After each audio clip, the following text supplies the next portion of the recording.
উপদেষ্টা বলে দিয়েছে আওয়ামী লীগ নিষিদ্ধের কোন সিদ্ধান্ত নাকি সরকারের নাই।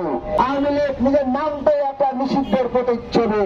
গত 7-8 মাস যাবৎ দাবি জানিয়ে আসছি জুলাই বিচার করতে হবে, আওয়ামী লীগকে নিষিদ্ধ করতে হবে, কিন্তু সরকারের উপদেষ্টারা প্রধান উপদেষ্টা বলে দিয়েছে আওয়ামী লীগ নিষিদ্ধের কোন সিদ্ধান্ত নাকি সরকারের নাই। আমরা প্রশ্ন রাখতে চাই, জুলাইয়ের শহীদের 5 আগস্টে আওয়ামী লীগকে নিষিদ্ধ করে দিয়েছে, আপনারা কেন কোন কিসের ভয়ে এখন আওয়ামী লীগকে নিষিদ্ধ করতে পারছেন না? আমি সেই প্রশ্ন রাখতে চাই। আমরা দেখেছি আপনাদের এক উপদেষ্টা বলেছেন যে আওয়ামী লীগকে নিষিদ্ধ করতে নাকি এমবাসি এবং সংস্থার অনুমতি লাগবে। এমবাসিকে আপনাদেরকে এই দায়িত্ব দিয়েছে নাকি জুলাইয়ের জনতা আপনাদেরকে দায়িত্ব দিয়েছে? প্রশ্ন রাখতে চাই। আওয়ামী লীগকে নিষিদ্ধ করার জন্য শুধু জুলাই প্রয়োজন নয়, আওয়ামী লীগকে নিষিদ্ধ করার জন্য সহস্রাধিকেরও বেশি কারণ রয়েছে।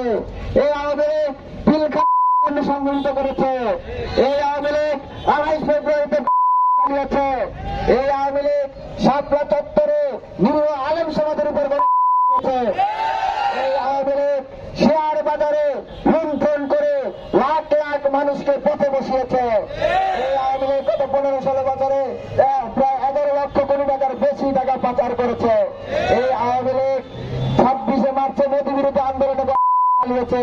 সুতরাং আওয়ামী লীগ নিষিদ্ধ করার জন্য আর কোন আলাদা কোনো কারণের প্রয়োজন নাই।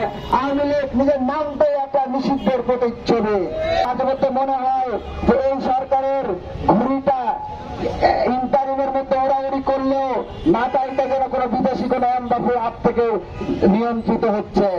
আমরা বাংলাদেশে আর কোন ভারতের আধিপত্য দেখতে চাই না, আমরা আর কোন লন্ডনের আধিপত্য দেখতে চাই না, আমরা ওয়াশিংটনের আধিপত্য দেখতে চাই না, আমরা চীনের আধিপত্য দেখতে চাই না, আমরা রাশিয়ার আধিপত্য দেখতে চাই না।